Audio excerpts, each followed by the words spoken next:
নমস্কার সুপ্রিয় দর্শক, এই মুহূর্তে আজকের আবহাওয়ার সবথেকে বড় খবর প্রকাশ করলো আবহাওয়া দপ্তর। বঙ্গোপসাগরে তৈরি হচ্ছে 2025 সালের প্রথম ভয়ঙ্কর ঘূর্ণিঝড় মন্থা। ইতিমধ্যেই সাগরে একটি লঘুচাপের সৃষ্টি হয়েছে, যার ফলে ভয়াবহ অতি ভারী বৃষ্টিপাতের আশঙ্কা রয়েছে। আজ রাতেই বাংলাদেশ ও পশ্চিমবঙ্গের মোট 15টি জেলাতে ভারী বৃষ্টির পূর্বাভাস রয়েছে।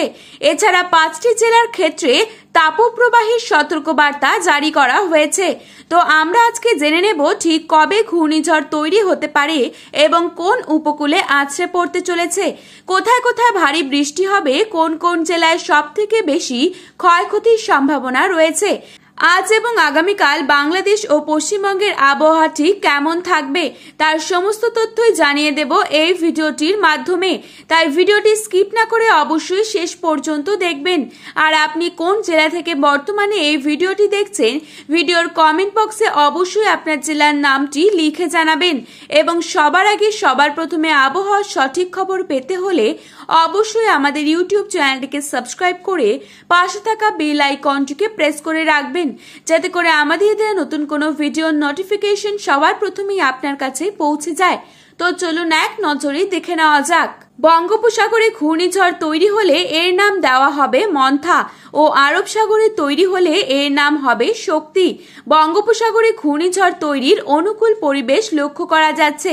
আগামী এক সপ্তাহের মধ্যে পরিষ্কার হয়ে যাবে যে কোন দিকে আছড়ে পড়বে ঘূর্ণিঝড়। বিশেষজ্ঞরা বলছেন পশ্চিমবঙ্গ ও বাংলাদেশের উপকূলের মাঝ বরাবর আছড়ে পড়বে ঘূর্ণিঝড়টি, যার ঘন্টায় গতিবেগ থাকবে 120 থেকে 130 কিলোমিটার। এরই সাথে একটানাভাবে 8 থেকে 10 দিন পর্যন্ত বাংলার জেলায় জেলায় হবে ভারী থেকে অতি ভারী বৃষ্টিপাত। আজ রাতের মধ্যেই ঢাকা, সিলেট, রংপুর, মৌলভীবাজার, বরিশাল, খুলনা, পাবনা, কিশোরগঞ্জ, হবিগঞ্জ, চট্টগ্রাম এই প্রত্যেকটি জেলায় আসতে চলেছে কাল বৈশাখীর ঝড়। এছাড়া আজ রাতে কলকাতা, ঝাড়গ্রাম, পুরুলিয়া, বাঁকুড়া, বীরভূম, বর্ধমান, নদিয়া, উত্তর 24 পরগনা এই সমস্ত জায়গায় ভারী বৃষ্টিপাতের সম্ভাবনা রয়েছে। এবং আগামীকাল সকালে এই বৃষ্টির পরিমাণ সামান্য পরিমাণে বেড়ে যাবে।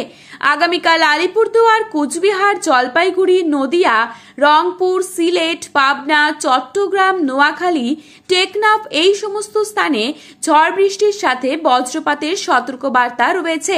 সুপ্রিয় দর্শক, এই ছিল আজ ও আগামীকালের আবহাওয়ার সর্বশেষ আপডেট। এই রকমই সঠিক আবহাওয়ার খবর পেতে হলে অবশ্যই আমাদের ইউটিউব চ্যানেলটিকে সাবস্ক্রাইব করে পাশে থাকা বেল আইকনটিকে প্রেস করে রাখবেন। ধন্যবাদ।